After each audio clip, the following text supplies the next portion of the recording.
इंदौर में सीरीज का फैसला होना था। भारत और न्यूजीलैंड के बीच तीसरा और आखिरी वनडे।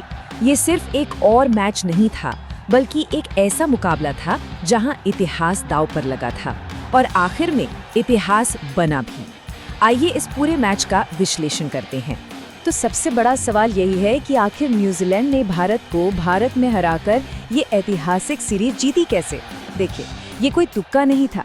इसके पीछे थी एक साफ रणनीति, जबरदस्त प्रदर्शन और भारत की कुछ पुरानी कमजोरियों का फायदा उठाना। चलिए इस मैच की एक एक परत को खोलते हैं।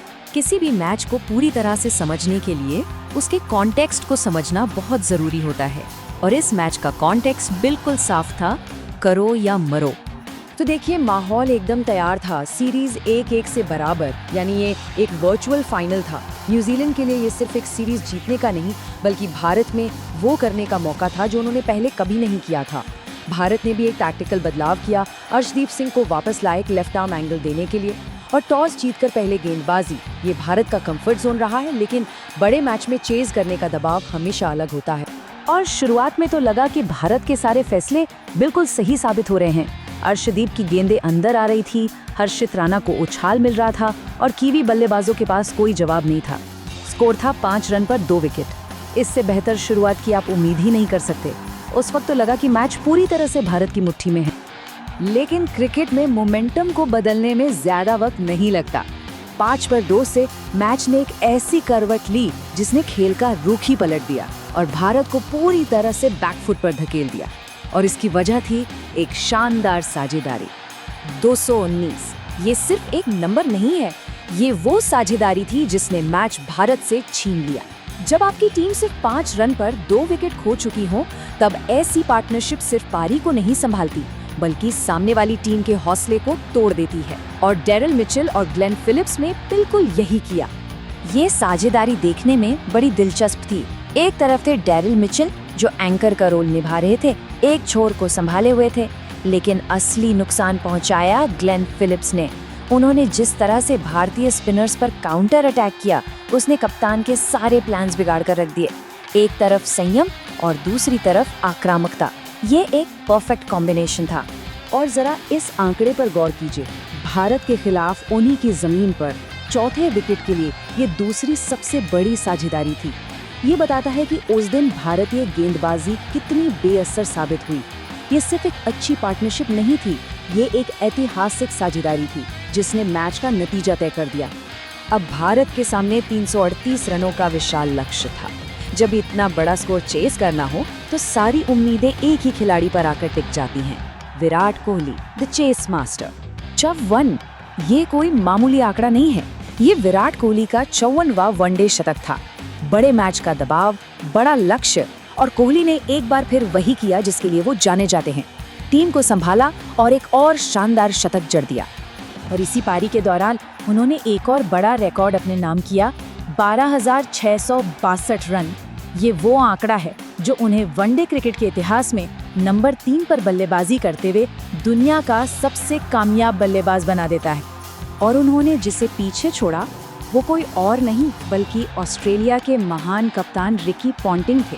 सोचिए, वनडे क्रिकेट में नंबर 3 जैसी अहम पोजीशन पर अब उनसे ज्यादा रन किसी ने नहीं बनाए। ये उनकी महानता का एक और सबूत है। और देखिए, यहीं पर इस मैच का असल फर्क छिपा है। न्यूजीलैंड के लिए 2 शतक आए, एक मैच जिताने वाली साझेदारी बनी। भारत के लिए एक अकेला योद्धा लड़ता रहा। हाँ, रेड्डी और राणा ने अर्धशतक जरूर बनाए, लेकिन वो नाकाफी थे। जैसे ही कोहली का विकेट गिरा, भारत की जीत की उम्मीदें भी खत्म हो गई। ये साफ दिखाता है कि टीम गेम में आप सिर्फ व्यक्तिगत प्रदर्शन पर निर्भर नहीं रह सकते। तो सवाल ये है कि भारत ये मैच हारा कहाँ? क्या सिर्फ कोहली के आउट होने से, या फिर इस हार की जड़ें कहीं और गहरी हैं? असल में इस हार की एक बड़ी वजह भारत की वो पुरानी समस्या है जो बार बार उभर कर सामने आती है, स्पिन गेंदबाजी के खिलाफ संघर्ष। और ये बात सिर्फ हम नहीं कह रहे, भारत के महानतम लेग स्पिनर अनिल कुंबले ने भी इस तकनीकी गिरावट पर गहरी चिंता जाहिर की है।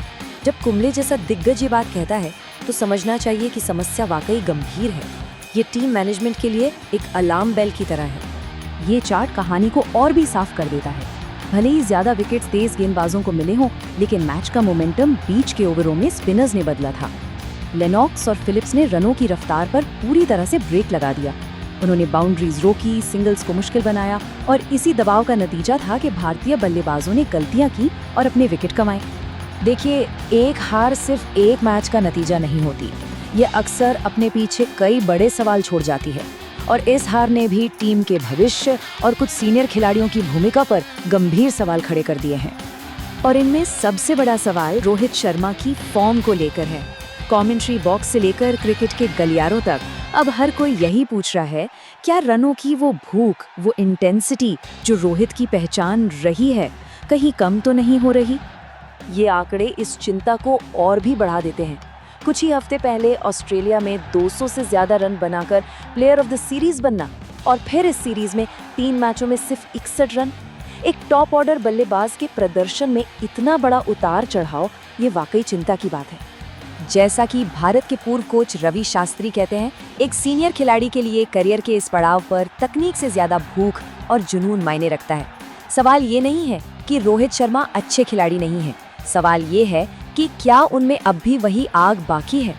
तो आखिर में इस पूरी सीरीज से और इस हार से क्या सबक मिलता है? सीधा साधा सबक ये है कि ये भारतीय क्रिकेट के लिए एक वेकअप कॉल है। ये हार साफ तौर पर 2 बातें दिखाती है।